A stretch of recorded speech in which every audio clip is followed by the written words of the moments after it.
All right, to our audience, we are awaiting one more board member. We have one that's en route, a matter of minutes. A couple of them are, well, one others is in another conference, so he's won't be able to participate. Another one is teaching tonight. He might be able to dial in, but again, won't be able to participate. So just stand by, and we'll gavel in once we get the other member. Thank you.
What do you say? Oh, okay.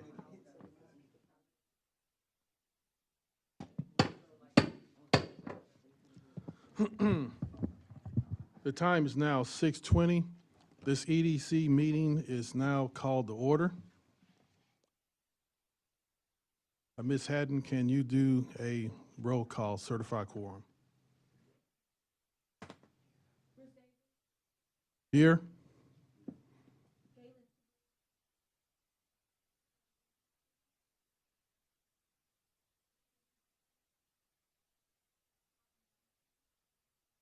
Oh, make sure that microphone is on.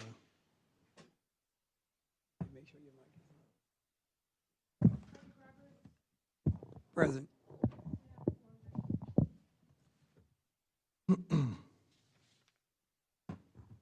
All right, thank you. We'll now have an invocation by Frederick Roberts, followed by Pledge of Allegiance. Stand, please, for a prayer.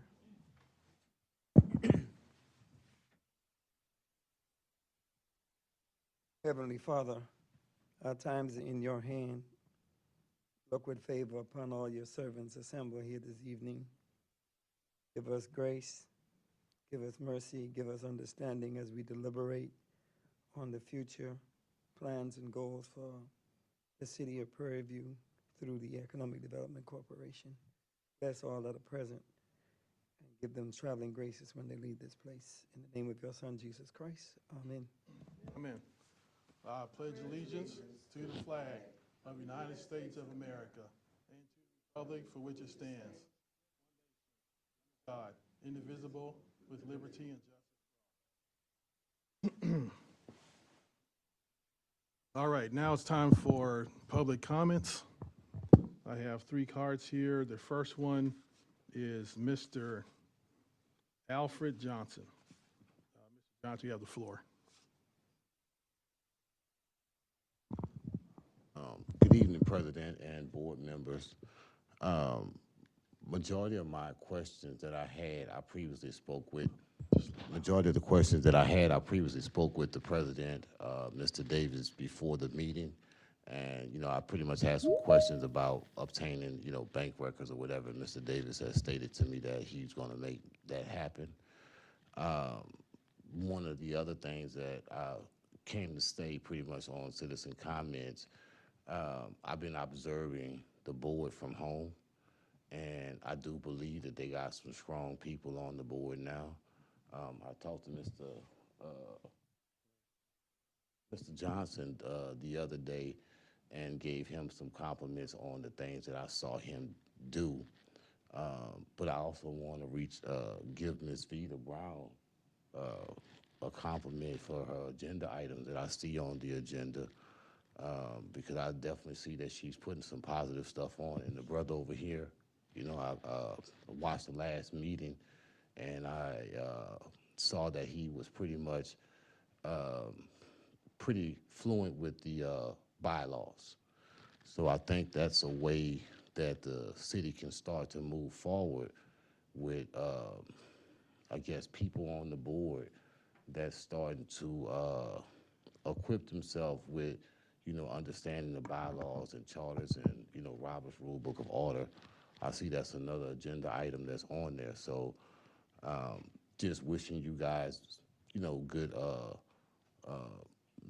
moving forward. And I think you got some people on the board now that can probably help push the board forward, because I would like to see Prairie View Economic and Development Board, you know, start to do some things in the community that will leave a positive impact in the community.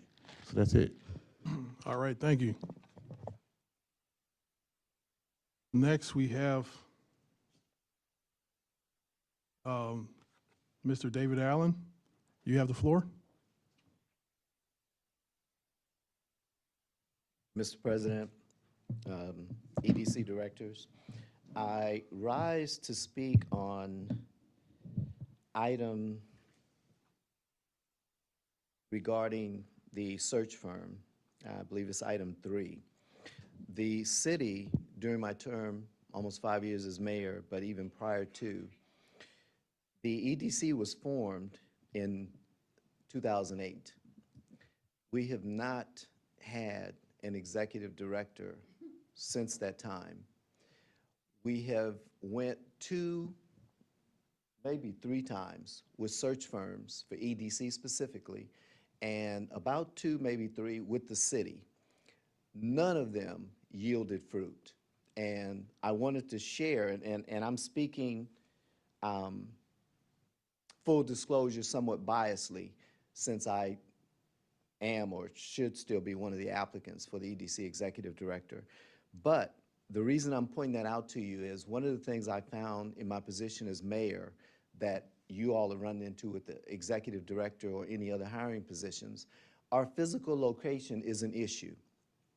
You don't have experienced folks in this area, or they already doing it, or they've done it and retired. Former, Waller EDC director, John is a good example. Vince Yoakum is still with the county. The city of Hempstead is still actively looking for one for like a couple of years. But that situation has to do with we don't have a lot of qualified people for any positions. I went a long time without a city secretary and a city treasurer. I had to get people who didn't have experience and train them. But, and I will close with speaking to Panther Hill, Fountain Hill, the largest cricket complex in the country, the Shell gas station in Checkers, which took 14-month fight with the state, the $1.4 million grant to put utilities along James Muse Parkway, the redoing all of the sewage lines in Alta Vista, the $745,000 grant for Rosewood. That's my local track record, and I wasn't even involved with the EDC, but it needed to be done, and I was blessed to have that experience. But I would just say a search firm, when most of you have had jobs or know what to look at and discuss among yourselves, because all the search firm is going to do is try to find you some people, okay? But most of them are not going to be in the area, and all the ones that have come, from chief of police to, code enforcement, city secretary, have all come and gone, and then we start off in scratch after spending good money at search firms. So I just wanted to share that resume reviewing, once you all get them, even people at the university, like my incredible Dr. Joanna Thomas-Smith, who whose office named me as the #1 recruiter in Prairie View's history. I'll just take that part. But people can help you review those. But you all know what you're looking for. And people who aren't familiar with the area do not know what you want. Thank you, sir. Thank you. She's timing.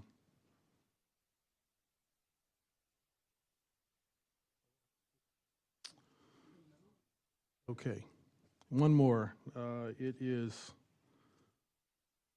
Ms. Marie Herndon.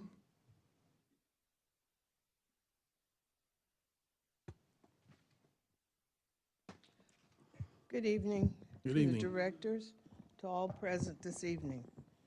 You know, my grandmother had a 5th grade education, but she was one of the wisest and smartest women that I've ever met, and to this day.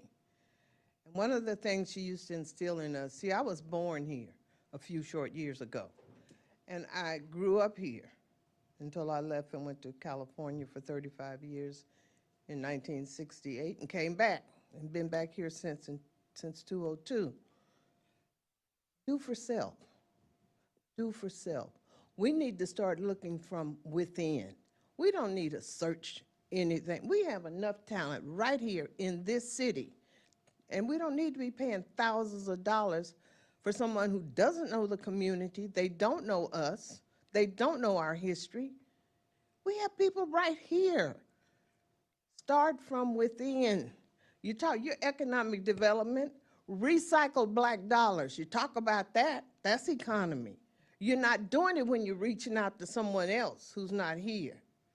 And they take their little dollars and they go to Houston, they go to Brenham or wherever they live. Think about what you're doing, economic development. I was president of economic development. I was here when it started in 2008. Now, David Allen said something about we had an executive director. We've never had an executive director that I know of, but we have been working.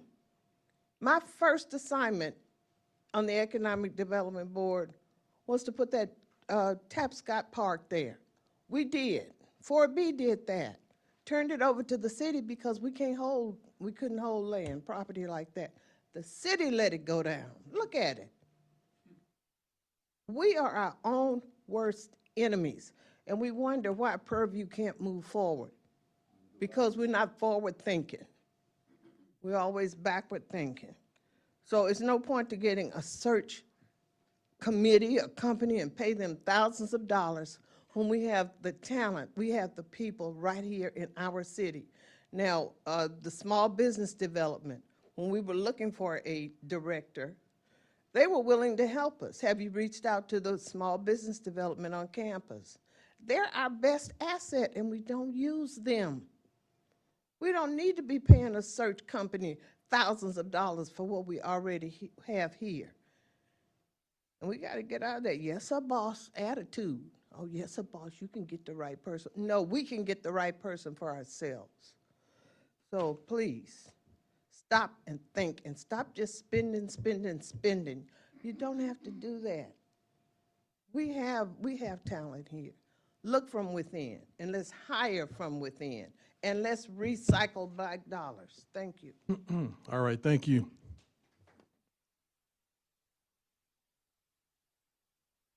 Okay, and we have a couple of presentations. The first presentation is about Purview's 150th anniversary, and it's Dr. Joanna Thomas Smith. She's online. Dr. Smith, you have the floor. You can't hear me. I'll have to turn my mic on. Dr. Smith, you have the floor.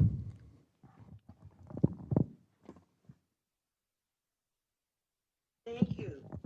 Ms. Candace? Yes, I'm here. Okay, thank you, thank you. This is really wonderful. We're having a chance to get together, and thank you for asking us to kind of share. It's an interesting time in the sense that country celebrating 200, and dear Prairie View makes me think about a little line, actual stanza from a poet,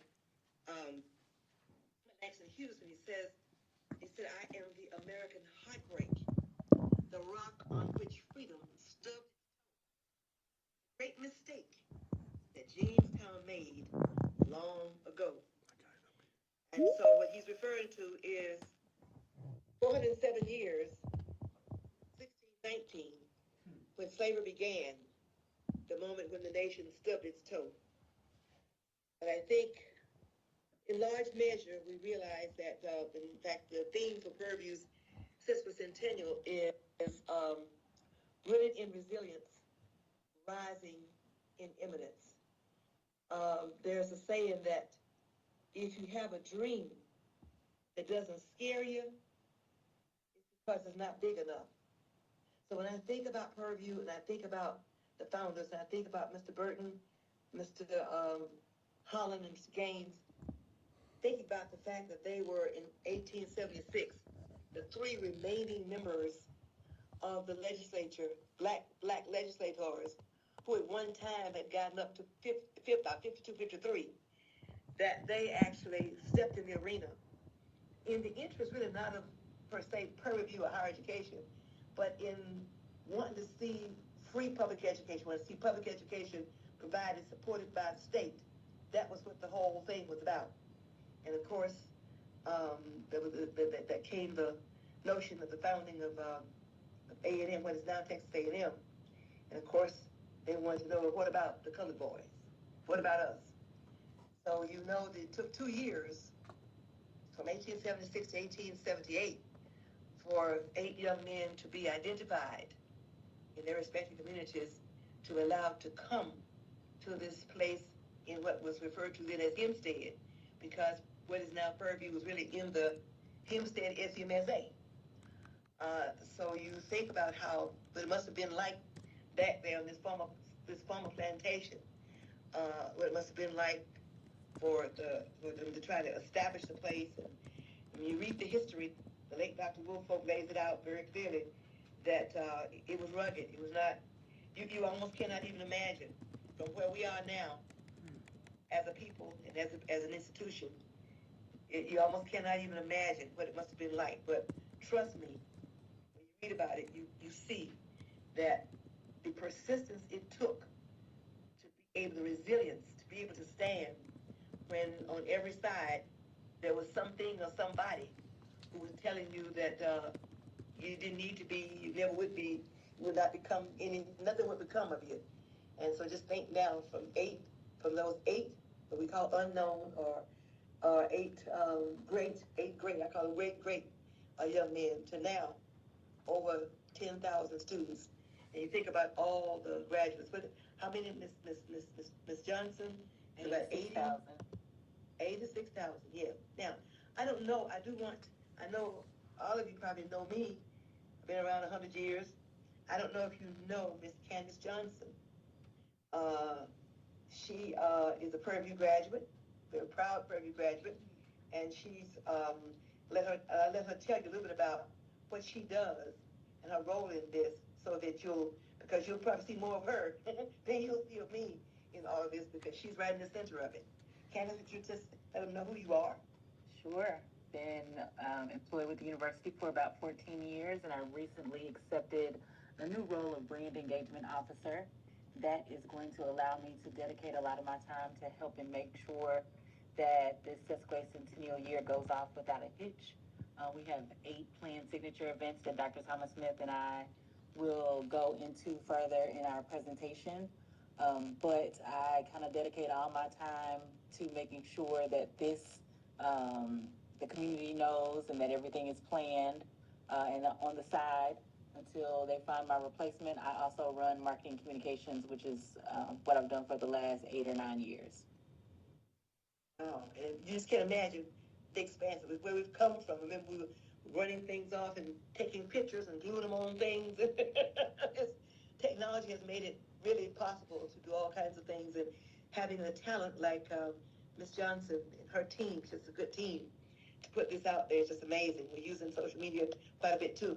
But we know that you guys have a lengthy agenda. We just want to give you just a little bit, because you know there's a whole lot in this. But I wanted to just allow you to savor the flavor. I want to say hello to everybody there. I can't see you, but I know a whole lot of folks who are sitting in there, and I appreciate what you do, your service, because I understand this is the economic development arm, this economic development corporation for the city of Purview. Is that correct? Yes, it is. Bruce? Yes. All right. Growing this thing. I just said the other day as I was leaving campus, I said, pretty soon, this is gonna look, you won't be able to tell the difference between Cypress and Purview. You'll all look like it's Cypress. Yeah. Because it's growing so fast. So we're not gonna delay. We'll just get right into this. And do you have the slide? You have the slides, Ms. Johnson? Yes, I'm going to share them. Okay.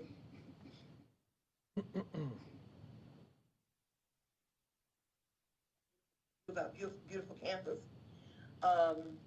And I just, again, want to let you know express to you our gratitude for allowing us to say a few things and kind of establish a relationship. And I know sitting in that room, many people, some folks who are Purview graduates, very proud, productive Purview graduates. You wouldn't be there doing what you're doing if you're not productive, because what you're doing takes time, takes thought, takes work, and you are growing the community. So we really appreciate you for what you're doing. Dr. Smith, we're now at the end of the 7 minutes. We're just administratively moved to give you more time. I move that the presentation get another 3 minutes. Is there a second?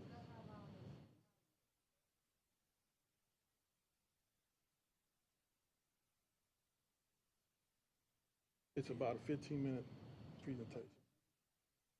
Okay, how much? 15 minutes. How much more time? Another 10 minutes? Okay, we'll All roll. right.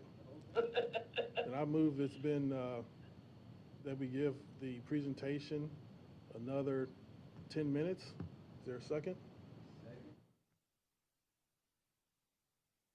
Discussion?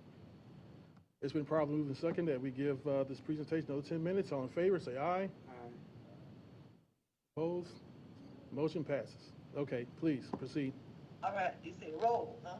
Yeah. Okay, I'm really happy that I was showing you that some of you knew Dr. Woolfolk and knew something about his work. And of course, he's writing the history, the first and only really definitive history of the university from those early years. But we want to start with you, Mr. Johnson, and just say something about the President LeGrand's ninth president has some goals and outcome expectations. And so would you kind of tell us about that, Ms. Johnson? Sure. We have three major goals at the forefront of this campaign that we will celebrate for the year. The first one is obviously to celebrate the university's history, legacy, and future. Elevate awareness and perception of the legacy, brand, and aspirations, which means, of course, we want to celebrate internally, but we also want to use this moment to celebrate externally and allow those who are not familiar with Prairie View and the things that we've contributed to the state and the nation become more aware during this process. And then the last is to inspire philanthropic support. They say it takes money to grow the baby. It takes quite a bit. So we do have to think about the fact that fiscal aspect of this. This is our chance to really, really increase our endowment, whatever. Next. We've organized the history. In fact, an traveling exhibit is being built right now. And we looked at Dr. Woolfolk's work. He covered the first 75 years. Then we added the next 75 years. So we're looking at the institution's history in terms of these components, these segments, these 6 segments. Next. All right. Mr. Johnson mentioned the fact that we really want to raise visibility and marketability, whatever, because you wouldn't believe, we all know and love Prairie View, but there are people who never heard of a Prairie View, and particularly people who are east of the Mason-Dixon line, because a lot of the HBCUs are above the line and not below the line. And so people tend to think of those schools and not think about Prairie View. And when they do think about it, they don't think about it in terms of what it is, how large it is, how much we have to offer, the contributions, whatever. So when you look at this first one, the art salon, we have been so fortunate. We've had some very committed alumni who of means, who really have the opportunity to bring together some folk who want to put some money on the table. And so they kind of made the bid to be the ones to become the place, to have Martha's Vineyard area become the place to unveil the commissioned art. Ms. Candace? Yes, the commissioned art is being done by an alumna as well. Her name is Sharice Kelly. And so she was given the university's theme for the sesquicentennial. She's been hard at work for about probably 6 months on this piece, developing concepts. She will unveil this one in Martha's Vineyard, and then it will travel around so that people can see it. It will be available for sale, and the proceeds will go to the university. In addition, she is doing another piece that will be installed during homecoming in the Memorial Student Center. And so this, right after the summer commencement, which is on the 9th, there'll be a group that will travel to Martha's Vineyard for this art salon. And I understand you'll have the documentary screening. We have a new documentary that's being put together. I think the leader of that is a Prairie View graduate. That is correct. We have been using this sesquicentennial to engage all of the talents of our alumni community in any way we can. We have a alumnus who is a documentary filmmaker. He tapped in and said he would love to do it. We started the process probably at the end of last year, and we actually had a meeting with him yesterday. We have amassed over 574 hours of footage. So we've been all over the state and nation trying to make sure that we get a story that is concrete and comprehensive.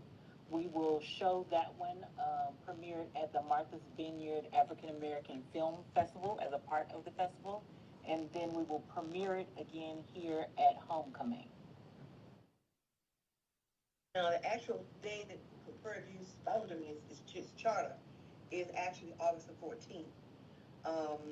And one of the major events there is that we're in the process of collecting proclamations, letters, citations from around the country, and maybe some from even outside the country. But we do have a global reach. So those are beginning to come in. So there'll be the presentation of many of those on Charter Day. The 21st, there'll be a lighting and pinning ceremony for our new students, their parents and guardians, the local community. We're inviting people to come. This is kind of different because in the past we've really not reached out and made the community feel welcome to come to the lighting and the pinning. It's a beautiful, beautiful ceremony. And when that ceremony is finished, maybe a couple hours or so after, I think it starts at 10 o'clock. Yes. Over at the Baby Dome, 10 o'clock Yes. on that Friday, the 21st. After that, we will have what we call the Hill Fest. Hill Fest 150, a festival, campus-wide festival. And some of the things you'll see there, you'll have, some interactive kinds of things. You'll have food, the food trucks, there'll be different activities for people to engage in. There'll probably be some, what we call celebration stations, where different units on the campus and off campus may want to show their wares, and we'll have the little tents and whatever. They'll be in the area of the Holland Gaines Park, across from the student center. Across from the rec center, in that area, right next to Delco, right in there. Am I missing something? Nope, that's correct. Right. I know some of you bought your ticket to the Prairie View. The story of Prairie View, the history of Prairie View in dance, has been written by our former student, Harrison Guy, and he's been on this for a couple of years. His Urban Souls will perform at the Cullen Theater of the Wortham Center, down around, it's right there, Texas Avenue, on the evening of the 4th, and also on the 5th. I think they're going to have there's going to be a real party, an alumni party, as a part of the one on the 5th. And they're really pushing for alumni to come. But I think the 4th is sold out. I believe so. And the 5th, if you're going to go, you really need to go ahead and go online. It's the tickets for Dear Prairie View at the Cullen. And you'll see it come up and see the different prices of tickets. And I think they'll be worth seeing. Some of our students will participate in it too. Some of our members of our classic dance ensemble will participate. All right, Ms. Johnson? The Dallas Alumni Scholarship Gala is actually not one of our sixth grade centennial signature events, but it is on the list to make sure that everyone is aware when we play the big game in Dallas, that the Dallas chapter uses this to support scholarships here on the campus. They provide a check or are part of the halftime homecoming presentation, presenting a check to the university for the funding that they've raised for the year. So this is a great opportunity to engage if you are headed to the state fair on the 25th. And then we have homecoming that will happen the October 11th through 17th. The theme this year is Rooted and Rising. We have a pretty packed shell of a schedule developing, and we are hoping to start pushing out information the middle of August. We're going to have some entertainment, names that you know during that week. And they'll also celebrate they'll honor distinguished alumni during that week as well. And something like an Academy Awards kind of thing. And on the 3rd, the scholarship gala, the President's Scholarship Gala will be on the 3rd, March the 3rd. 13th. It'll be on the 13th. On the 13th, I'm sorry. Yeah, the 13th. looks like they have a typo there. It'll be on the 13th at the Post Oak Houston Hotel. And I believe tables and corporate sponsorships will be going on sale by August 1st as well. I think there's one on here that we probably should have listed, and that's, we have a leadership summit, which will be in February.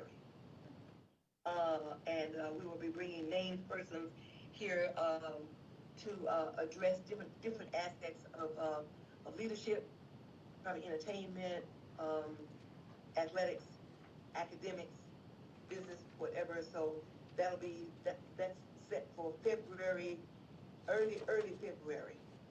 Because you know we also go to the Capitol. Preview Day at the Capitol will be in February as well. So but you're going to see activities across the board, things that we always do, like honors convocation, all those the same things. They'll be flavored, they'll be texturized with the 150th theme and logo. That's our new logo. That's the logo for the 150th. So the website is live. You can access it from the university homepage, or you can go directly to pbamu.edu/150. There is a subscribe button at the bottom. So as we make major updates to the website, we will send out a notice to those persons who have subscribed so you can see the latest updates. And schools and colleges will be having different events, so pay attention to the calendar, because if you finished Caribbean education, or you finished in agriculture, engineering, whatever, trust me, your shop is planning and will want to see you come to the events that they're setting. And some of them are around homecoming, and some will be beyond that. All right, we're approaching the end of the 10 minutes. Move that we give the presentation another 5 minutes. And properly moved and seconded that we give another 5 minutes. All in favor, say aye. Opposed? Motion passes. Proceed. All right, well, we're at the end here. We said, Okay. what do you do to support it? Watch the calendar, keep watch. Attend events where you have interest and you'd like to participate. Engage others, bring others to various events. Verify information before you share it, because it's so easy to somebody tells you something, you repeat it. Next thing you know, oh my goodness, that was wrong day, the wrong person, the wrong whatever. So, verify. Trust but verify. Promote the past, the present, and future value of PBAMU on its 150th years. As Dr. Woodfolk said in his piece in his first 75 years, this was started out as a meandering stream, became a purposeful river. We want everybody to know that everywhere and to celebrate in every way possible. Thank you. All right. Thank you, Dr. Johannes Thomas Smith and Ms. Candace Johnson. I also want to thank Mr. Colin Johnson for making arrangements for you to appear at our, yes. Presentation to do. Presentation is, all right. Good, thank you. Agreement with EDC and an update. All right. Turn green, you can talk and make sure. Council, friends, family. I'm here today. I'm going to skip. Gotta hold that up to your, Okay. I can hear you, Bruce. in here. Okay. Okay. Testing 1 2. Hey, can you hear me? Like, it should be those, yeah. Can you hear me? Those I should think work. is this working? All right. Okay. Testing. Okay. I have emailed the presentation over. But the folks here need to hear through this. Don't know me or have an opportunity to meet me. I'm going to forego to just talk about kind of updates. Been working on this particular P3 and economic development within the city through educator tax credits. I'll talk about an update on the city of Houston and regions, and a little bit about our economic Houston. We also talk about recommendations. We'll start with some expected outcomes with the city of Houston, which was July 9th, as a part of their expansion for P3. And what that means is that they, with their EDC president, because I think if we use the city of Houston as kind of a big brother to us to help us along the way and just include us in the growth with the city of Houston, I think would be a fair recommendation for our next meeting and a half. Some of the things that we focused on through our meeting with Prairie View University, the ISDs, the city, is to focus on EV infrastructure, right? Fiber optics training, drone training, renewable energy technologies, and construction trades. And what that means is that the university has agreed through the partnership to actually put up money for individuals in the city and around and supporting the city to receive training in those particular areas. And why is that important? Because it's going to target our veterans, our opportunity youth, adults seeking jobs, small businesses, municipalities, employees, and residents that are interested in training. The economic development recommendation will come from that. We actually assign what our recommendations are based on the study and information that we gather. And anything that we present to the city will also have a certified training and certification to it. We want to make sure that the individuals are trained and certified. The important part about that is how do we recruit small businesses to our area if we don't have the individuals in our community trained, right? So we put a curriculum together that allows individuals in the community, kind of similar to what Maria Herndon has said, how do we recruit local? Well, we have to train our people. And so the university has agreed to put up money. The city of Houston has already paid us to actually get started on this initiative. And now we have an ISD that is interested in putting money to it as well. The presentation at the bottom will have their information and contact and emails, because I've been there for 8 years. I know you guys are going to fact check and verify. So I made sure to have all that information available inside of the presentation, along with their email and contact information. In closing, I think this is very important for us to kind of leverage this. I am a property owner here. I'm a veteran in a small business, and I think something like this would probably be a reasonable expectation to ask of economic development to get behind this particular initiative. All right, thank you. All right. Next, I'm going to, in the interest of time and availability of directors, I'm going to recommend and move the following changes to the agenda. All reports to the end, and move items 4, 5, 6, 8, 9, 10, and 11 to after item number 1. So we'll have Frederick Roberts, number 1, that will remain, and then all the ones for that relate to Vita Brown will go right after that. So that's my motion. Is there a second? Been properly moved and seconded that we change the agenda as indicated before. All in favor, say aye. Opposed? Motion carries. So right now, Frederick Roberts, you have the floor for discussion, consideration, possible action regarding Roberts' Rules of Order relating to meeting, quorum, and voting procedures.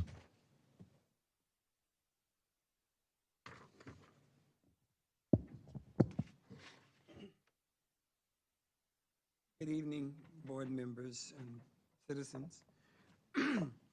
I'm here to clarify a condition that we had at our last meeting. And that was in reference to parliamentary procedure. When I read the bylaws said we have 7 members, and that 7 members, 4 members makes a quorum. And so, understanding Robert Rules of Order, and I did make the comment last meeting, where we had 4 persons present, 3 people voted yes, and 1 person did not vote. That meant the majority vote was 3. Well, there was some discussion relative to having to have 4 people vote. And as I know in Robert Rules of Order, if you have your quorum established, abstentions are not even counted. I don't know why people ask for them, but they ask for them, which is not in keeping with Robert Rules of Order. The only question you ask is, all in favor, all opposed. That's it. Who abstained, that's their business. But the fact that we had 3 people voting for the item, then that motion should have been carried. And I did mention relative to if we were going to hem ourselves up by saying that everybody who's present has to vote, then that is not what Robert Rules of Order says. So I provided you with an understanding relative to Robert Rules of Order, said the quorum was established, abstentions do not count as votes, and the majority means more than half of the votes cast. And inasmuch as, even if we had a situation where you had one person voting no and two voting yes, the abstention still did not count, so you still had a majority of people voting for the item. And majority means half of the votes plus one. So the question is, we had 3 votes, that's the way it is, 0 count. The motion passed properly, and why it matters. This interpretation protects the integrity of the board decision-making. It ensures that business can proceed when quorum is present. Members retain the right to abstain without altering the vote threshold. Decisions reflect the will of the members who choose to vote. That is the ruling from Robert Rules of Order, and I humbly submit this as a part of the report for my presentation on parliamentary procedures. Yes, ma'am. That was just, it was the Make- explanation of what. Make sure your mic, Dr. Brown, make sure the mic is on. It says discussion, Yes. And so I'm Consideration presenting it possible for act. the discussion. okay, what, the conflict that I have is if our attorney is here and he makes a ruling on a course of action that's appropriate, but it's against Robert's Rule of Order, how do we gracefully resolve that? I think we just think through it and figure out which way we're gonna go. You know, decisions are ours as directors. So that's why we need to get smart on all this and make sure that we're abiding by it as much as possible. I think that to answer your question, the attorney is to give us advice. The attorney doesn't make a ruling. The attorney gives us advice, and the advice that he gave us from the presentation and my familiarity with Robert Rules of Order was incorrect, because he hemmed us by saying that 4 people must vote and 4 people must not vote. We had a quorum. And so as a result, there were some actions that we were able to take, which he said nothing, and then there was some action that we didn't take. And so, I understand that, but my question is, we're paying a lawyer, an attorney, to give us legal advice on certain issues as they arise during the meeting. And my question is, if the attorney is not giving us correct information at that point, what is the proper way, or the graceful way, to overrule what the attorney is saying that we're Well, paying? Basically, we just say that that's wrong and we proceed with what we know is right. And that's why So we're we trying to get pay- smart. and we have him to go back and Yeah, check his yeah, he'll documents. check. You know, like, I mean, none of us are perfect, so trying to get better. Yes, please, go ahead. So Okay, let me the do fact this. that you presented it as a voting Yeah, yeah, Jonathan Preston, you have the floor. Yeah, have we since spoken with the attorney, perhaps to revisit that, or is his stance still the same, or is there any room for him to share perhaps an update and any changes if needed? well, we did he- ask for it. He's on. I haven't spoken with him between last meeting and this one. He's on. He might be something else, but Mr. Jackson, Attorney Jackson? you're on mute. You're on mute.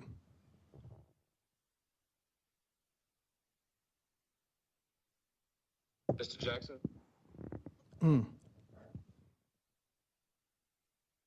Okay, he's on, or he can't hear, or he can't come off mute. Okay, can we perhaps, Mr. President, have someone to maybe text or call to make sure that there aren't any connectivity issues? I would love to hear perhaps maybe an update or him weigh in. Yes. So that we can resolve. Yeah, I think, yeah, go ahead. Dr. Brown, Is there a way way, do you have his number that you can call him and ask him, is he hearing? Because if he's not hearing us and he's on there and we're paying for it, that's problematic. Ms. Haddon is trying right now. Well, he was asked to take a look at it, but inasmuch as I was asked for agenda item, I submitted it as an agenda. Okay, okay. So So he saw the agenda. All right, let's, in the interest of time, I want us to proceed. What do we do with this? Just, I just thought I was bringing it to your Yeah. attention. I didn't know I was bringing it for a vote. yeah, it's not a vote. We do want clarification, but I'm fine with getting the clarification later. Okay, The issue is, if the attorney gives us his legal opinion about a certain issue that we're Make just, a recommendation? okay. Did you hear Dr. Brown? it's Please, probably. yes, please speak into that so folks can hear you. Just keep that in front of you so folks can hear. Can we vote on the, whether or not, that's right, thank you. Can we vote on whether, the vote be whether or not we will, in the future, overrule the attorney if they give us wrong advice? I That think doesn't sound like a proper vote. That's not a, I don't think that's a vote. I think what needs to be done is when, if attorney makes a statement, he is our advisor. And if we find that certain things it's not, because he said that he would look into it and get back to us. Well, we haven't gotten that back yet. But I'm providing you information that's strictly out of Robert Rules of Order. And inasmuch as the board, I mean, the bylaws of this organization says that Robert Rules of Order will govern us, okay? Then I gave you what Robert Rules of Order says. Right. It does make allowance if you don't have this in there, you can do that. But at this Yeah. point, relative to dealing with not dealing, having to discuss with the attorney is supposed to come back and give us what his opinion was on the item. But What I'm saying, we're having a meeting now. He's online, but he's not engaging with us. Okay. So are we gonna be billed for this? That's, okay, here's what I'm interested in doing. This is something we can get an answer to later, but we are burning through valuable meeting time right now. And we have, and I know you need to, Dr. Brown, you need to leave at 7:45. So would like to be able to hit some of the other items. And while we have this quorum, so let's, well, Mr. President, I How do just we end move that we table for further discussion. okay. Is,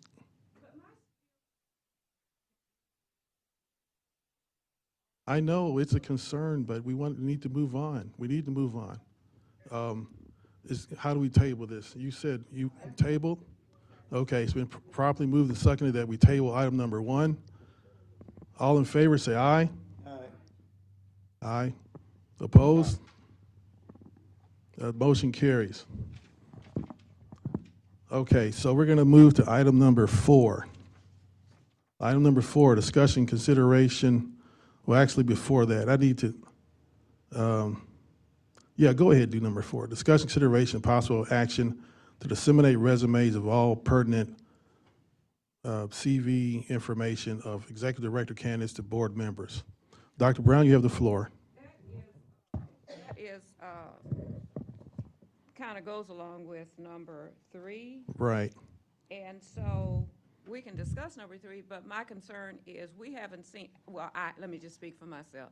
I haven't seen any of the resumes of the people who have applied for the position of executive director.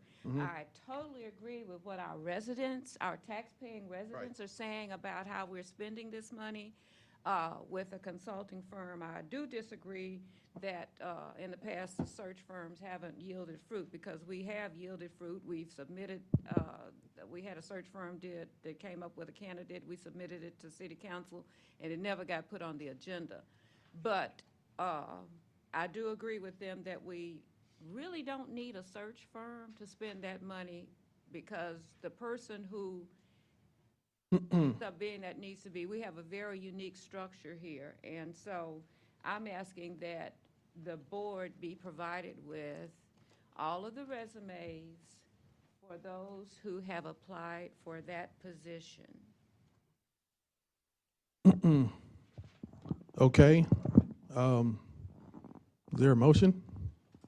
I move that the board be provided with copies of all resumes for those who have already applied for Executive Director of EDC Board. Is there a second? Second. Discussion? When, are we having an internal committee created to review, or just a board? So, for the discussion, I can go ahead describe what the purpose of the search firm. It's not to search. We already have resumes. It's to, and that I was silent when the other presentations were made. It is to look at the plate of resumes that we have received over the last year and a half, that, and then screen and properly review those resumes and make sure that we are compliant with the HR rules that relate to resume reviewing, and making sure that we are not in some kind of legal peril how we do that. I do expect us to get challenged on the resume review process. I was put in charge of it before, and I review resumes, thousands in my career, engineers, those applying in the military, so I have awareness of that stuff. But are we complying with the particularities of the HR municipal environment? That's my concern for us. And so this HR firm, this search firm is not going to do the search. I say search, that scope of service is taken out. That's a whole nother $7,000 just to do that. So that part is out. What they're doing is taking the resumes that we already have and screening and reviewing the candidates and getting it down to the final 8. We have about 50 resumes. We need that scrutinized and get down to the finalists. And then they do, after that, they review, they do background investigations on like the top 8. So again, just to clarify, it's not to do a search. We've already done searches. We've done postings on Indeed, we've done postings on TML, and we have a bunch of resumes already in the hopper. We need that done so we're HR compliant and we're not in any kind of, legal jeopardy about how we proceed. And so that's what that is for. And so I do agree that, I have a bunch of resumes on, we can get them out to our directors. And we had a partial search before. I think we're a little rough in how we were proceeding with that, so that's why. Okay, so we have a motion. Any more discussion? Okay, so it's been probably moved and seconded that we provide resumes to the directors. All in favor, say aye. Aye. Opposed? The motion carries.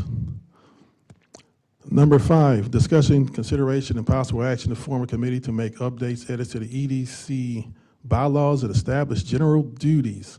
Dr. Brown, you have the floor.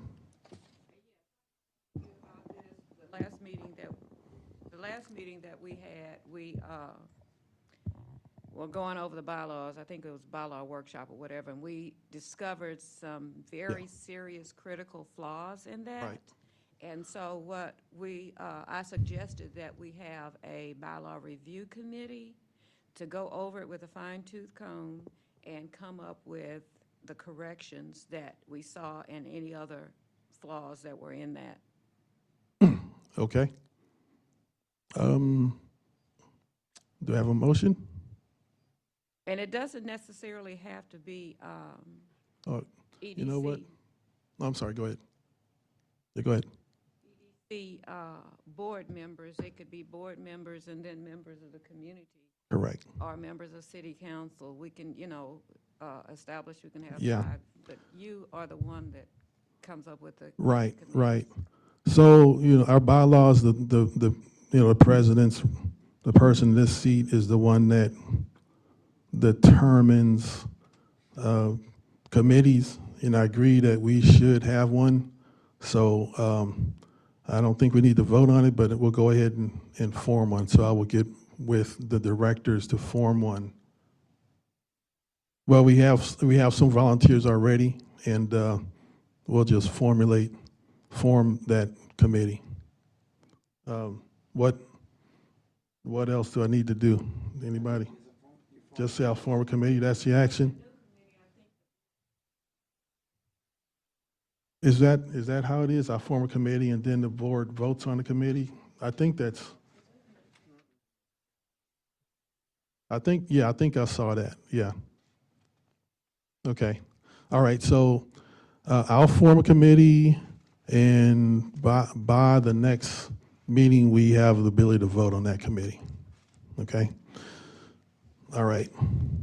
Does that close out that item? Do we need to do anything else? That's it? Okay, thanks.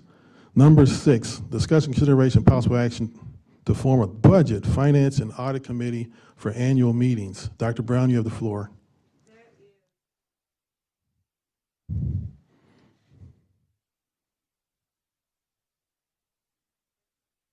That's number 6. Oh, please speak into the mic. Folks online can't hear you.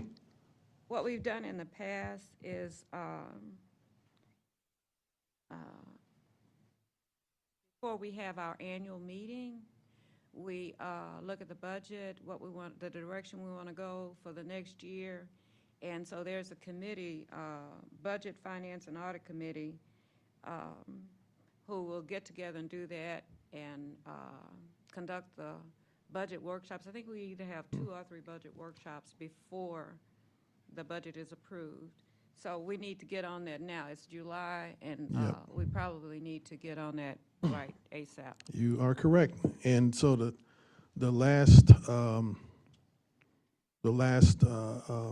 city council meeting, JJ was there, and he mentioned that the next meeting, they'll start having their budget review workshops. So we are in the same time frame as them. And also for our strategic retreat, I put some time in for a budget review there. So I imagine I believe that by our next meetings, it more likely be on the 30th, we'll have a budget workshop before then. And then same like with the last one, I'll need to get some folks on the budget committee, budget, finance, and audit committee. I think that closes that, right? Frederick? Okay. We'll move on to number 8. Item number 8, discussion, consideration, possible action to sponsor banner advertisement for the city of Prairie View and the Prairie View A&M stadiums. Dr. Brown. Okay, we had kind of began to discuss this at our last meeting relative to the 150-year celebration. I had been talking for the last 6 or 7 months with the athletic department at Prairie View about sponsorships. And so I think it's feasible for the city to have a sponsorship with the athletic department. And they're open and receptive to negotiations on different packages. They have set package prices, but they may be receptive to negotiating those prices and what you get for the bang you get for your bucks. So I have some prices, but the guy that was supposed to be here, Anton, he sent me an email and said he wasn't going to be available today. So we may want to put that on table it for now and put it on our next agenda. He can come up with a package that'll be suitable for us, not just for a one-time thing, but throughout the whole football and baseball, Right. basketball season. Right. So I'd like to add at this point that, and I thank you for that research, and that Colin was also doing some research, and they ended up talking to the same entities or some of the same people. So for this, there will be a committee that I'll form and we'll vote on at our next meeting to address this, the banners, and holistically the banners and the sponsorship, the package, packages. Okay, so I'm going to move that we table this, Okay. unless you want to move that. No, you I'm form fine a with committee. I'm fine with tabling it, and then we'll form the committee and we'll vote on the committee the next meeting, and then we'll. Won't that be kind of late Too for late? the 150-year thing? Wait a minute, are we talking about banners now, or are we talking about 150? Did I say, we're talking about They're banners? both in one and the same. They're The intertwined. sponsorships will be a part involved in the 150-year, Okay, but it continues after the celebration. Okay. It goes on. that committee will probably be, that overlaps significantly, so it'll probably be some of the same people to push. Colin, you have the floor. I'm sorry, make sure that thing is green. I am in agreement on voting for forming the committee today. And then- Well, we don't need to, go ahead. I agree. I don't Oh. think we need to delay Okay. the forming of the committee. We're just going to form it. We got the people here Okay, and put them to work for the next meeting. Bring back preliminaries on what needs to happen. Councilman Williams, you have the floor. Please, speaking to a mic so folks online can hear you.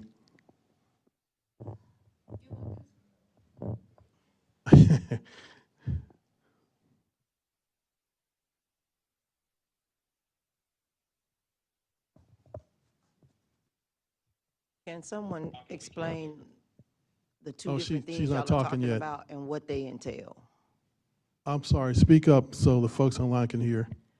Can someone explain the difference of the two things that you're talking about? I hear sponsorship, I hear banners. Can Oh. somebody explain what's the purpose and what is it for? Colin, please start, and then, you want?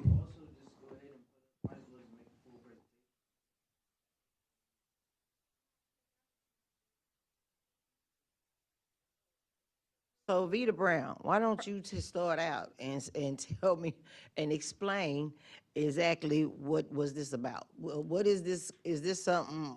What are the two different entities? What are they for? And what are we gonna get out of it? Right now, Councilman Williams, with all due respect, we're not on the same page with our, So what was the original thoughts of banner, Yeah, donation? What was the original thoughts of that? like I said, I had been talking with the athletic department at the university for several months about the packages. Oh, they can't that hear you they- online. The packages that they offer, and When you say packages, what is a package? it's different things: athletics tickets, banners, mention advertisement during the games. It's a lot of different things that go on. Oh, you got the microphone. Yeah. Let's begin through because they can't. Okay, so let me see if I understand this. So you'll make a donation of monetary value. Well, It's not necessarily a donation. It's purchasing a sponsorship. Okay, so you purchase a sponsorship, and what do you get for this sponsorship? That's negotiable. Okay, so what would EDC, and is the city gonna be involved in this in any kind of way? It's for, EDC is not going to be promoting itself. EDC promotes the city of Prairie View. Okay, So the city of Prairie View, from my talks, could have they're pretty much open to how we want to design our package. They'll be willing to work with us. Okay, so- so in this package, it would be, you could possibly get football tickets to the game. Is that what you're saying? What else? Can I weigh in a little bit here? Then I'll give Colin you weigh in. There's what the biggest benefit to the EDC, and not the EDC, but to the city and to what we're trying to do in our mission is getting people to come to our website and getting people to invest and grow and think about building in Prairie View. And the audiences that come to the games and go to the sports activities are the ones that would see that. They'd have our city's logo on it. We have the QR code to drive foot traffic to our website to get somebody to buy all these properties around here and invest in Prairie View and live here. That's our mission. And so investing in this, what's debatable is to what level, so they have all kind of packages, smaller ones, they have bigger ones, and that's what the committee is going to form to figure out what makes sense for us. And where would these banners be? Well, one can be in the stadium, one can be in the baseball field, there's a variety of places that they can go. Baby Dome. Go ahead. What I have talked with them about is, like when you go on the football field, you'll see banners from different sponsors. Okay, on the football field, on this side and on both sides. So if you're on this side, you can see us on that side. If you're on this side, you can see us on that side. Then the baseball field, which is round, you can see it from wherever you sit on the baseball field, you can see one banner. In the basketball gym, we can have a banner there. It just depends on how we propose the package to them and their receptivity to what we're proposing. And Okay, so then there's my next even, question is- let me add this. Even like when you look at the football stadium right now, the credit union has all these ads on the support posts. There's all over. There's a variety of places where it can go, and with ESPN showing up, it's not just the local eyeballs that will see it. I mean, it'll be the national folks that will see it. And so I guess my other question is, have y'all thought about purchasing the sign on 290? Colin, could you To talk about that? advertise on there versus at the football stadium? Well, it's not necessarily either or. We're talking. This is the last thing we talked about. We want to get 20 great ideas or more and distill them down to the ones that make most sense for us, the Right. best value for Prairie View. So Right. there's a lot of stuff that we could possibly do. Banners on the flag, on the street signs is one thing. The light poles across 290. We're even talking about getting another sign coming in this direction. Great. From the Brenham direction, not just the Houston direction. So there's things on the table, exciting things that'll get people to want to think about living here, investing here, growing here. What I was going to say to address your question, when we were talking at our last meeting about the national media that would be here for the game, for that particular game, and so was it ESPN? Right. Yeah. So ESPN what? ESPN. That's the sports channel for college basketball. They get millions of viewers. Yeah. So what we were doing Across the is nation. like ESPNU? for the ESPN. There's ESPNU and 2. I Right. think it's ESPN2 that's gonna. Whatever it is, they have millions of viewers. It's ESPN. And so having our banner out there on the football field on both sides of the field, as they cover plays that the athletes make, the football players make, then that banner will show up. And we don't have to pay any extra advertising with ESPN for that. It'll show up as they, cover. So different- ESPN advertises PV games? No. Say, for Yes, example, yes. Dr. Brown, Dr. They- Brown, but Dr. they- Brown, they- Dr. Brown, but please they're hold the on- microphone. Wait, They they're on can't hear online. ESPNU, right? Right. Not ESPN. That's an arm of ESPN. Right. It's an arm of P. They have about 6 networks. ESPN, Okay, but I'm just trying to Espanol. understand, because You I know. always see the game on ESPNU, so I'm just trying to find out which one of y'all Well- trying to gravitate to. Well, no, What no, no. is- ESPN is a parent, and they have Okay. various sub-channels. So they show a lot of games simultaneously, and it's the audience. And it will probably also be on the SWAC TV, SWAC network. There we go. Okay. Yeah. So it's, say you want to give 20,000, for 20,000, you can develop your own package. EDC can develop their own package. we would be negotiating with them on the package that makes sense. And they have pricing per thing, basically, so, and bunch of other stuff related to that. Okay.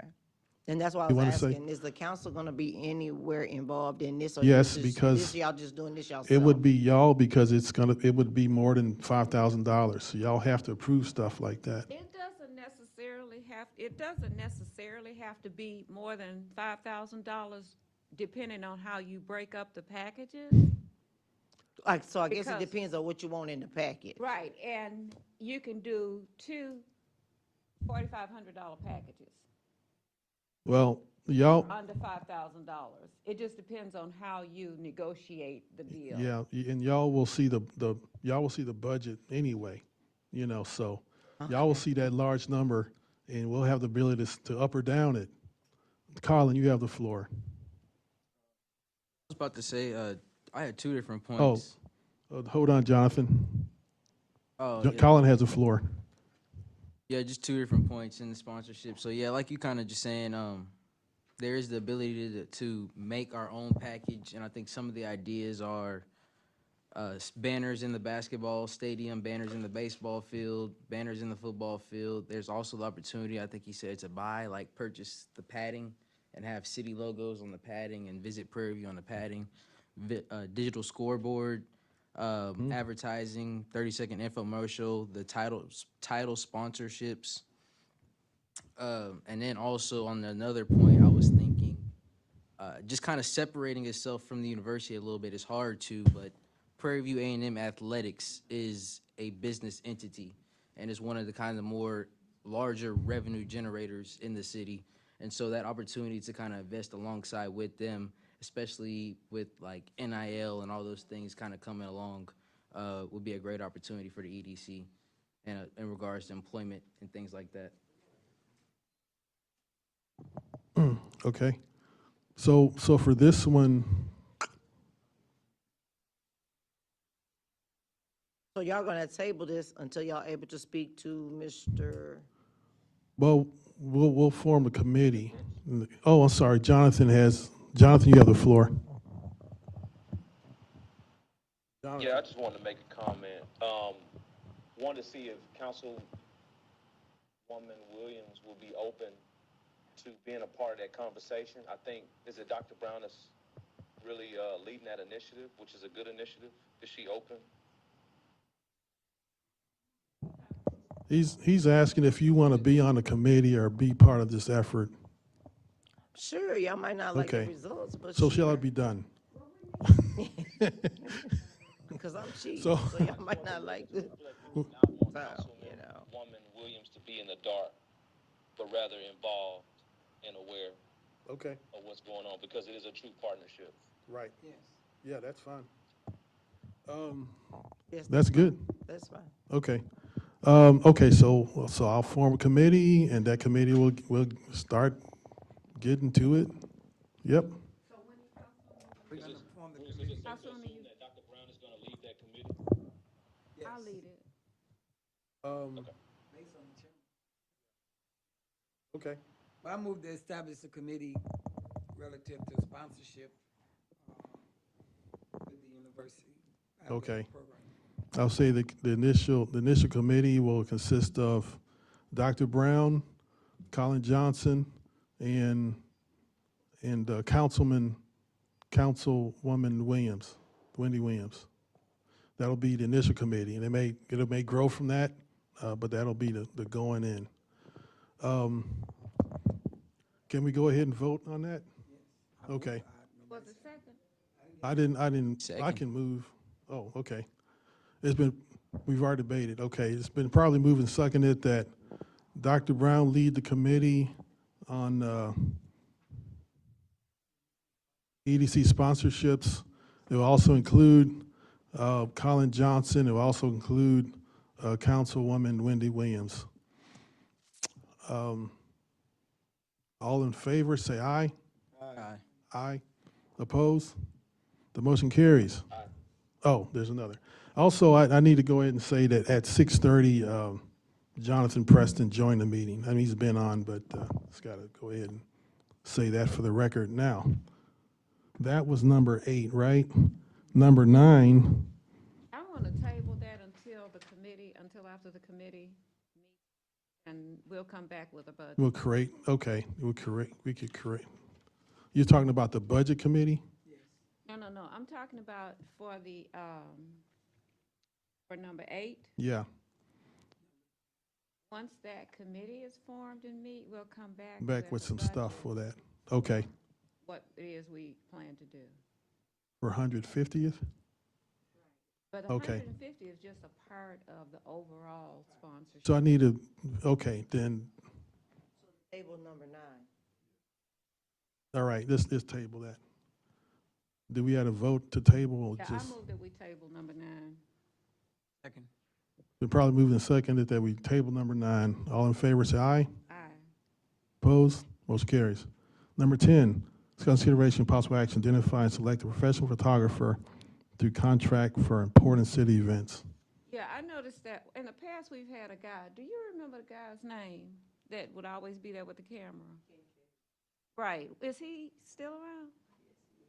Well, for these different events and things that we have, especially as far as they go on our website, we should get him or somebody else local Mm-hmm. to, that we can retain You as know, our photographer. I met someone just last Saturday, yeah, that does photography also, and I might want to get them in the mix. I think they're available, and but yeah, actually, when I saw this on agenda, I thought you had, Dr. Brown, I thought you had this person that I met in mind because they were kind of around all the purview stuff.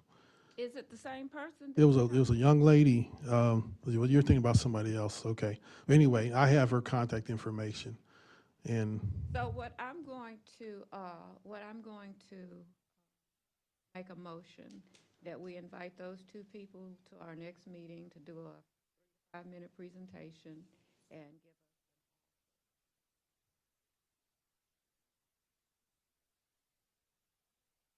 they submit. There should probably be a third person too. Okay. Maybe we can just get the bids. Yeah, just Yeah, collect bids generally. get the bids. We should pre-screen them. They don't necessarily have to do an presentation. Just get their But bids. how do we know what they expect us to provide, and how do we know what we expect them to provide? We need some criteria. We Well, want that's this, one of, this. yeah, that's one of the items we're not covering now, but item number 13, we talk about pre-screening before people come before the board.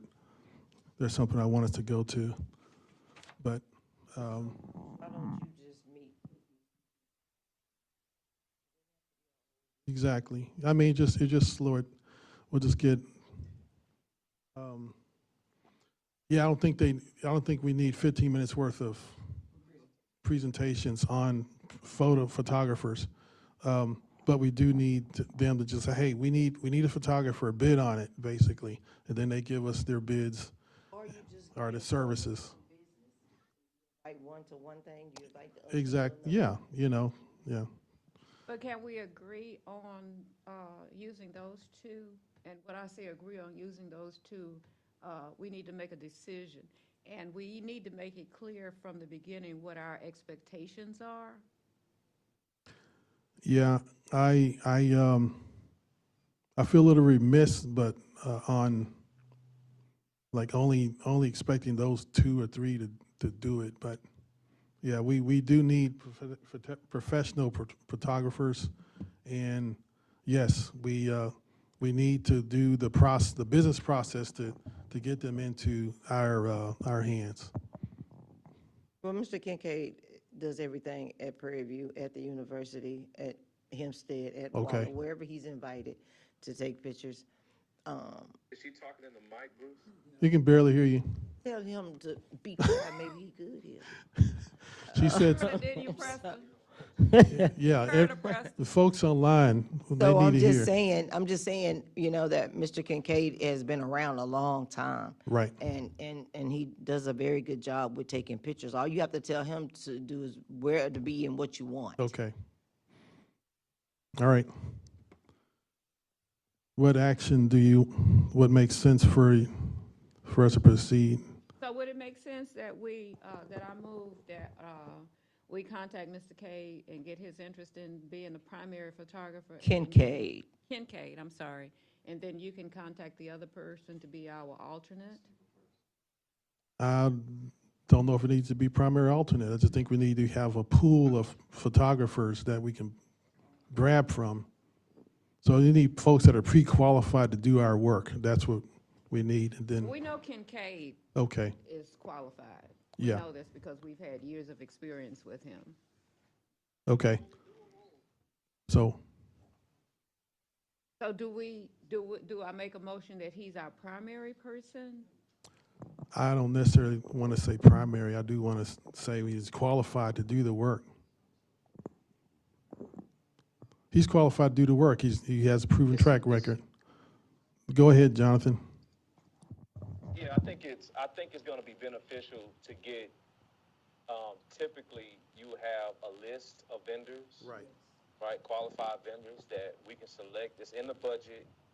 It's just a matter of, hey, if we want to select photographer A for such and such event, photographer B for another, or whatever the case may be. I don't think this is Yeah. like a whole formality issue. It's just a Yeah, you're getting to a good point. We need qualified vendor lists. That's what that would be. Yeah. So, okay. So we can say we can get him on the qualified vendor list. I like that. So how do we know how much we're gonna pay him?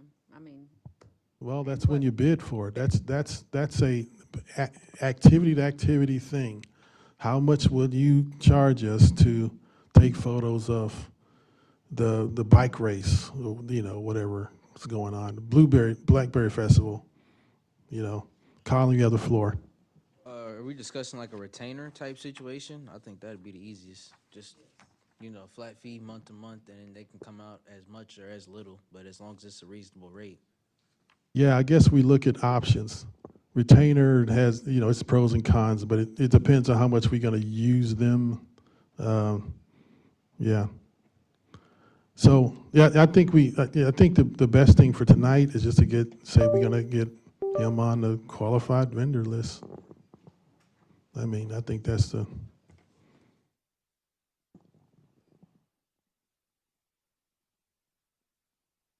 the item says to discuss consideration and possible action to identify and select a professional photographer contract for important city events.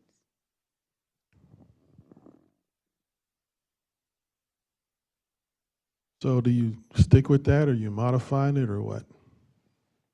That's what we're supposed to be doing. Well, I mean, I don't think we would narrowly do that if we were realizing that there's other ways. I mean, we do have some flexibility, right? Or do we just go with? well, at this time, we don't have identified sufficient people for doing the business. I mean, and you don't have a proposal from anybody. Right, All this is just open discussion. right. So I think that one way to solve that is based on identifying, is to come up with some parameters, in as much as Dr. Brown said we need to do in terms of identifying. We need to have some kind of schematic that everybody base on the same process, and not someone over here because I know him and over there because you know him, over here and they know him. We don't know what they're not balanced. So we have to come up with some parameters on what this photographer, what we'd be expecting from the photographer.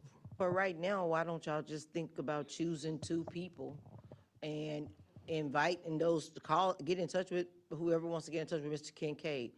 Ask and just say, hey, your name was mentioned.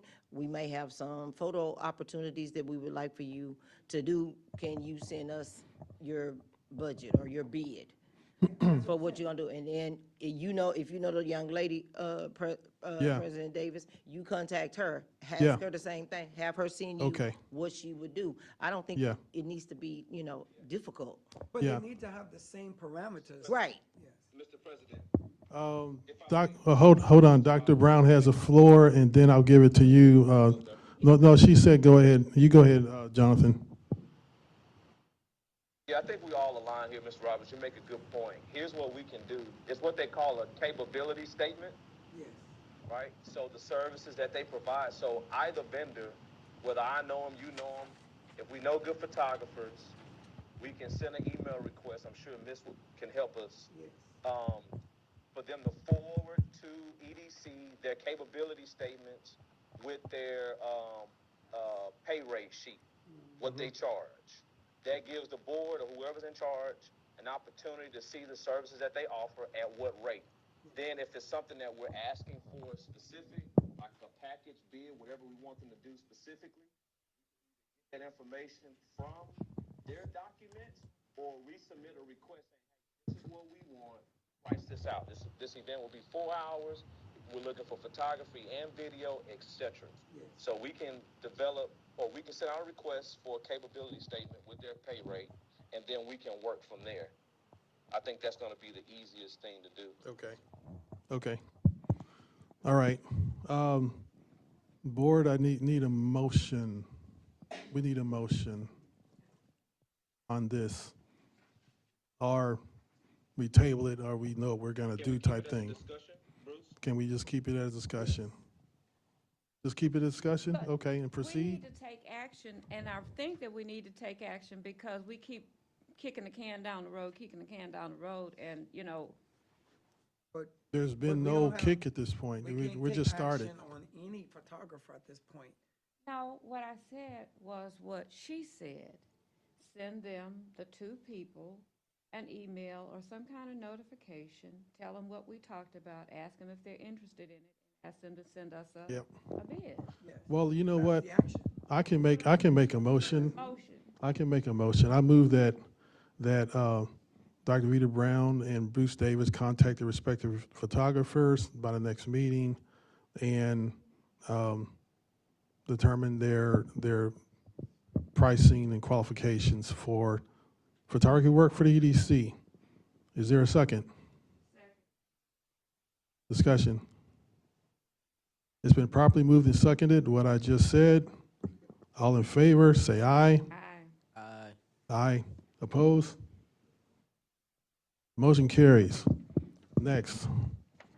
Number 11, discuss consideration, possible action to become a gold sponsor at Waller County Crime Stoppers annual fundraiser. That is from the police department.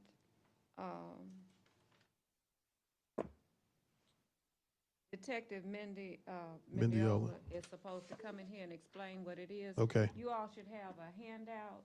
Yeah. Right here. You should have a handout that he gave you. Got this? Yeah. Okay. For a gold sponsorship, and can you?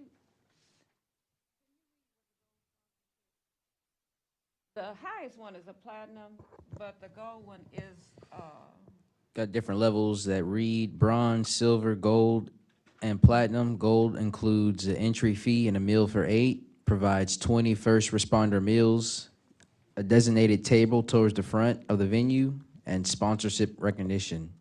A platinum ship is 2,000, 1,000 more, and includes entry and meal for 8, provides 25 first responder meals, designated table towards the front of the venue, as well as sponsorship recognition.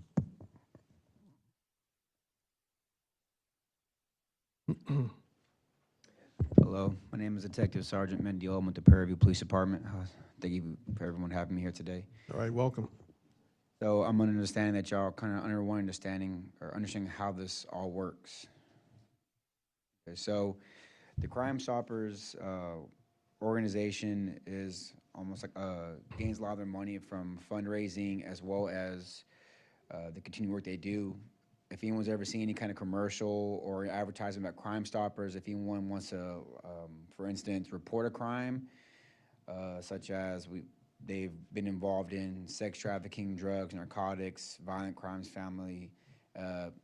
Those people who do this, who do come forward about this, do get paid out, obviously, for providing Crime Stoppers. But Crime Stoppers does gain a lot of their money, mainly from the benefits and organizations and fundraising. They have a gala once a year, and this past year they had a gala and they raised a little over $100,000. And the purpose of this funds as well is to not only give money to those who report valid crimes, real ones, factual ones, but also to provide and assist the law enforcement agencies in the surrounding agency area. So this is the Waller County Crime Stoppers organization. Yes. Yes, sir. So what they do is they go to each department and ask them pretty much, hey, what do you need to help with day-to-day basis and duties of law enforcement, whether it's investigations, whether it's patrol, whether it's equipment that we use, radios, body cameras, even as far as training and equipment. So they recently came to Prairie Police Department, stopped by a representative who's on the Crime Stoppers Board and advised us, hey, we want to start helping out all the departments around the surrounding area of Waller County. So they asked us what we need, and we're in the process of providing the list, an itemized list of what we're requesting. Now, they may not always be able to get everything you want, but they can get you in sections, like, hey, we'll get you 2 radios this time, or we'll get you a drone this time, or body cameras, body armor that officers need, because as we know, everything does cost a lot of money out there. So yes, that is pretty much what they do, and then what it entails of the Crime Stoppers. Dr. Oh. Microphone, please. I'm so sorry. August the 1st from 5:30 to 9, and it covers tickets, the goal covers tickets for, is that 8? 8. So members of the EDC board can go, people from the police department can go, we can cover them, and even we can have 1 or 2 city council members. So we can have 2, 4, that's 6 and 2. Is so for sponsorship recognition, is there opportunities for our name to be on? I mean, how does that work? Is it on like the tables? Is it on like the screen, or From what how I've does that been work? told by the Crime Prevention Board member, Crime Stoppers Board member, that they do give recognition. Like, let's say, I think the way it works is, let's say sponsorship did buy or did donate, they're going to be recognized. Okay. Everyone who donates will get recognized. They do have a brochure of all who's donated, and I think at the gala they end up advising everyone, this is the organizations that were donated Okay. to the Crime Stoppers Okay. Board. About how many attend? Yeah. About how many attend? Sir? About how many attend? It just varies how many buy tables and how many, I mean, obviously, all law enforcement and first responder agencies, EMS, fire, they're all allowed to go there and get a plate. They usually provide free plates to the officers, from what I've been informed of. I can get more information for you Oh, for that. no problem. But it doesn't turn into be a big, Okay. I think show out. I get it now. So what I was told by one of the board members, that they do provide, if an officer comes by, they do usually provide them with a free meal. Oh, wow. Okay. Is there a motion? Go ahead. I was going to I wanted to move that we support the Waller County Crime Stoppers annual fundraiser at the goal level. Is there a second? I'll second. Discussion? It's been probably moved and seconded that the EDC support the Waller County Crime Stoppers annual fundraiser at the gold sponsorship level, it's $1,000. All in favor, say aye. Aye. Aye. Opposed? The motion carries. Oh, the Jonathan's also aye. The motion carries. All right. So with that, we're going to circle back to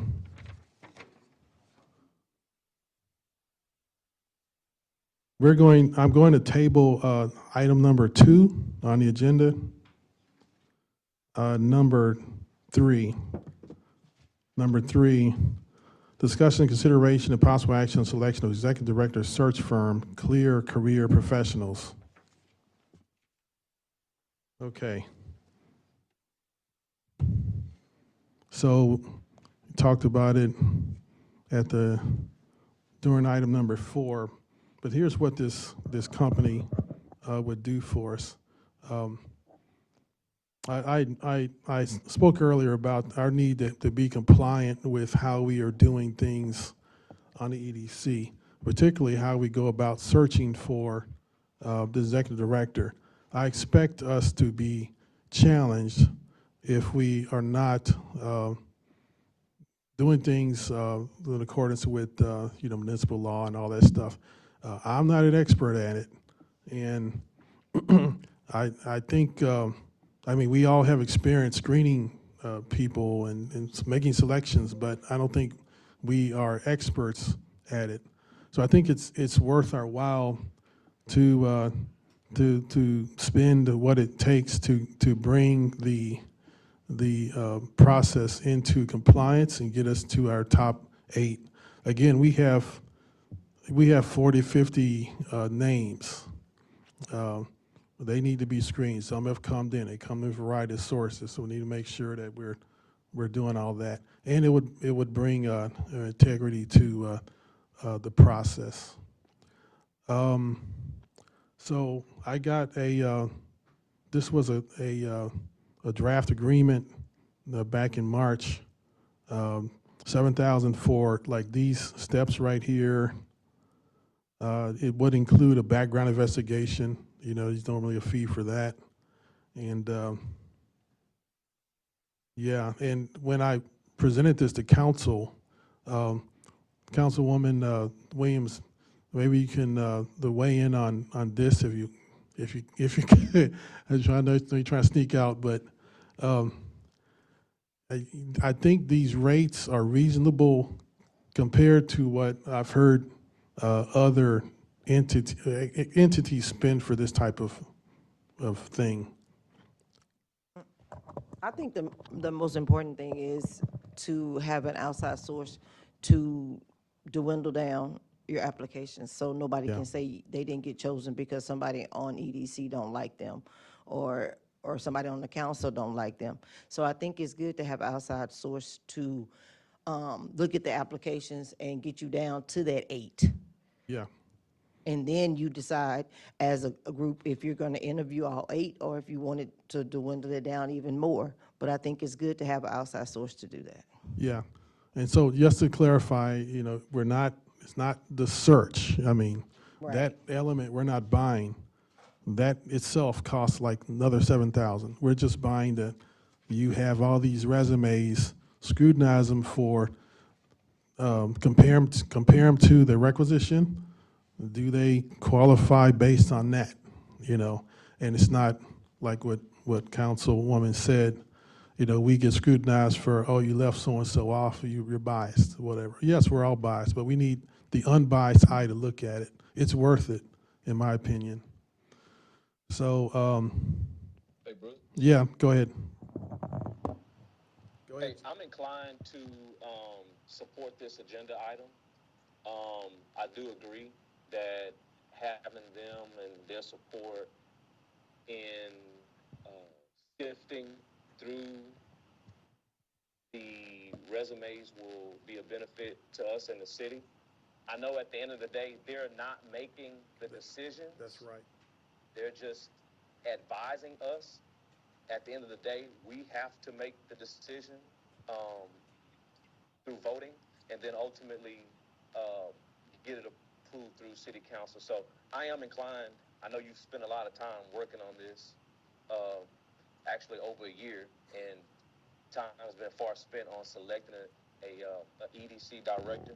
And I know once we get a director, Dr. Brown and the other board members wouldn't have to work as hard, and we can focus on the things that merits our attention as we move the city forward through EDC. So I'm inclined to support this.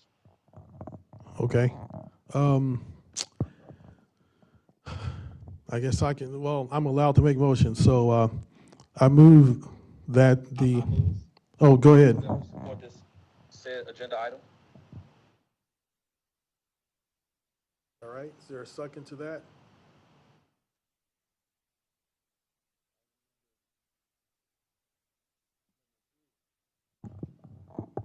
I second. Discussion? What was the cost on this again? The cost is $7,000. $7,000, and the scope of services is to comb through the, the 50 or so existing resumes. Yeah, that's what the feedback that's what I want you to provide. When I presented to council, they were nodding heads like, that's cheap. And this company is made up of like former EDC and former city councilmen. They formed a company and they kind of know what they're doing and they understand our world, so that's why they charge so low. And it was recommended to me by another city that was just elated with them, with their services. So, yeah. Yeah, they're inexpensive and then they're good. They're strongly referred by another city that I trust. All right, so it's been properly moved and seconded that we spend the $7,000 for the services of Clear Career Professionals. All in favor, say aye. Aye. Aye. Aye. All opposed? Nope. So that motion carries. It's 3-2. Do we need to do a voice vote? Or did you document who Do you the have? yes and no's? Or is that necessary? Voting for the quorum. Oh, we have the quorum. No, the voting. 5 of us. The 3-2? Yeah. Yes, it's 3-2. Okay. That's the majority. I believe the Well- motion passed. And the motion- Okay. So the motion carries. He's online, ain't He's online. he? We can see him. We need to see your face. Can we do that for a minute? There he is. It is I. Verification complete. Where are you? Where are you? The West Coast? Well, As long as he's yeah, online, we can see he's him. online. Yeah, we had to be able to see his face. That's the rules. All right. Now, item number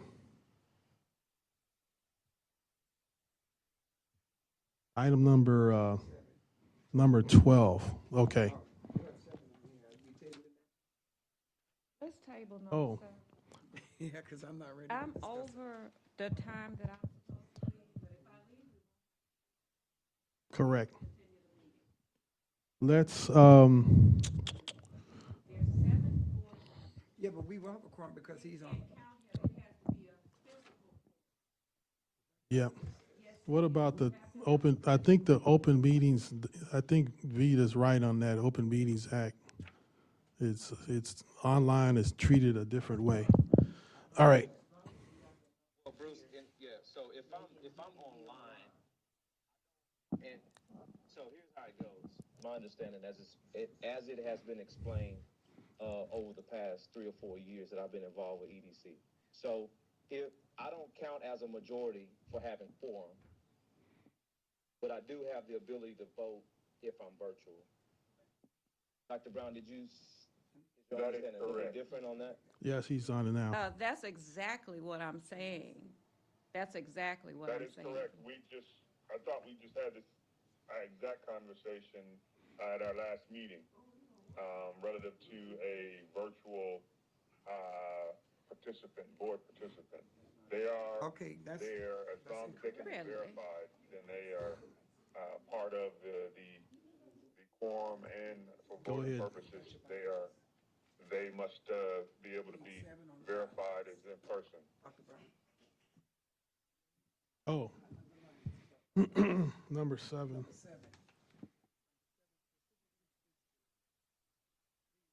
Need to leave?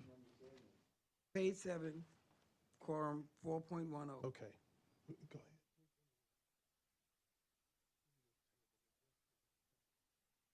Yeah.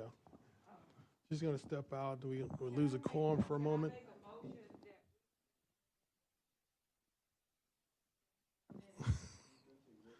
It's, I seconded. It's been probably seconded that we take a stretch break. All in favor, say aye. Aye, okay. Recess. Page 7. In your bylaws and constitution. I don't have it read with this me. bloody Yeah. thing. I saw it, Rob, but I don't remember. What are you saying? Anyway, they take a break. I'll Yeah, read we'll when take a she break. gets back. Okay. But it's specifically. Oh. Okay. We're taking a stretch break and a restroom break.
For the purpose of transacting the business of the corporation at any meeting, a simple majority of the appointed directors shall constitute a quorum. Okay. If there is an insufficient number of directors present to convene the meeting, the presiding officer shall adjourn the meeting. Directors participating virtually must be visible on camera. That's right. So the All right. So that's in our bylaws. Okay. I think we're gonna, when you leave, that we'll adjourn the meeting. But we'll need to adjourn. Yeah. And I'm not in favor of meetings beyond 8 anyway, so I think we table everything else, and then we do reports like every other meeting. I want that to be our habit going forward. All in favor? Yeah, okay. Any discussion? Okay, it's been properly moved and seconded that we adjourn. All in favor, say aye. Opposed? The motion carries. The meeting adjourns at 8:15 p.m.